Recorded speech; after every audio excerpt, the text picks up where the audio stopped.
All right.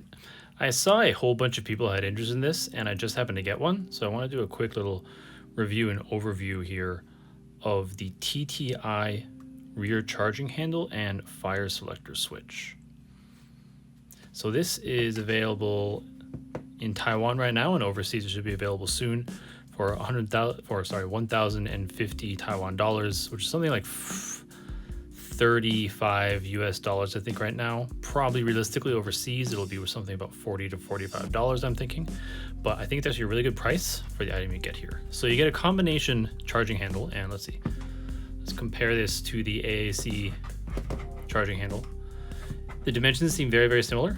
It looks a little smaller, but then actually when you put it right next to each other, it's not quite the same. The red here is a little bit lighter red, whereas the AAC is a little bit deeper. And the AAC has a lightning cut in a circle down the middle there, whereas this one has a lightning cut down here.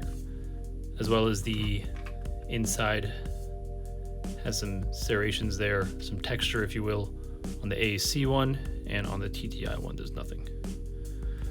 But of course, what most people want to see here is the selector functionality.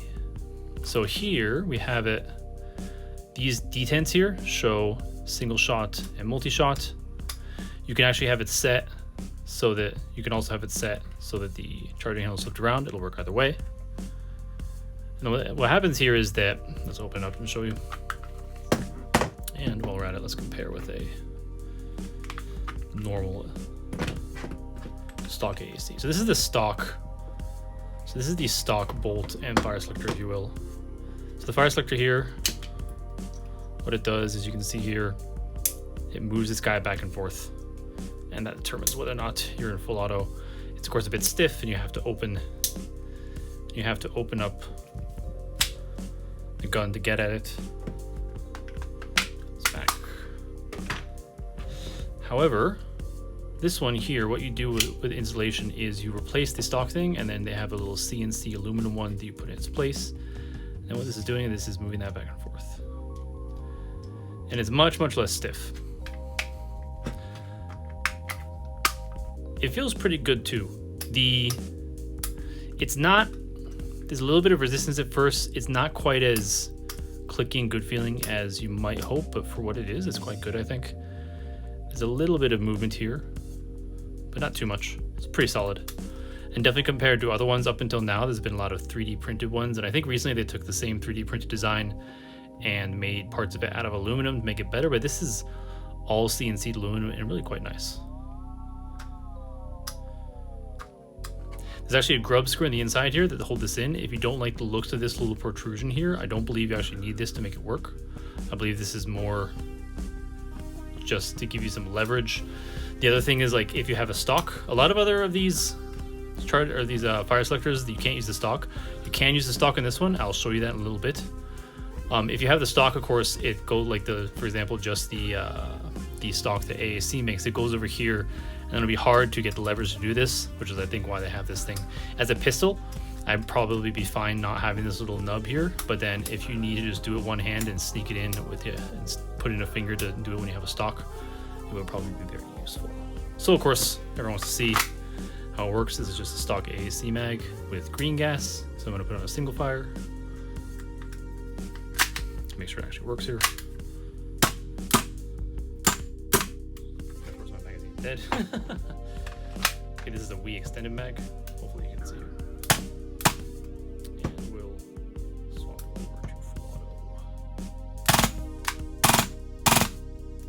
Works quite well. So that is the basic appearance and functionality of it. The great thing about this as well is this also actually comes with a CNC metal. I'm not sure if that's steel or aluminum. I think it's steel. A CNC, probably steel, short stroke buffer, and a nozzle and a stronger nozzle spring. So it's already set up out of the box. And if you don't actually have a short stroke kit already, this is actually quite a good deal, since for the price of this, you get all this. You get a metal short stroke buffer and a nozzle spring. And the reason they include this is because you need this in order to run it with a stock, presumably because of the extra length of this. You need to have something that stops the bolt from going back quite as far, so that you don't end up banging this onto the stock and it functions properly. But they add this in, and I know a lot of people like to use short strokes anyway, So it's pretty good deal for the price. All right, so I've taken the included short stroke buffer and the nozzle spring and also added a kind of no-name, harder 140% recoil spring you can get here in Taiwan, and put it in here with the AAC stock. So as you can see, this is what it looks like. And of course, it works with the stock very well. You can see this is with the short stroke buffer. The short stroke buffer is 4 millimeters. To be honest, I'd almost feel like even without the short stroke buffer, it should work, given the space, but it's probably very close. So they say, and the manual says, and you're supposed to use a short stroke buffer if you use the stock here, and it definitely works if you have that there. And then it looks like this with the extended magazine, a nice little carbine. Later on, I want to add a stock up here for the front. I have a couple pistol AAP01s, but this is my first kind of carbine build I'm going to make. And as mentioned before, the little nub on the selector here is very nice when you have it in the carbine version. You can reach down below and reach it pretty easily. You can kind of do it with one finger, but it's stiff and you need to really push, and I wouldn't want to do this under stress, or it's not that reliable. And of course, if you don't have anything up here, you can do this, but as soon as you have a red dot or something up here, you're not going to be able to reach around and use two fingers like this. So for this purpose, you really do need sort of the nub down there with the stock. But so far, it looks really nice. It works really nice. Once I get a chance to skirmish with it and check it out, I will report back with some more details. I'll also put up some video of the stick-lick rate change with the short stroke buffer included and not, and make sure that everything functions properly. All right.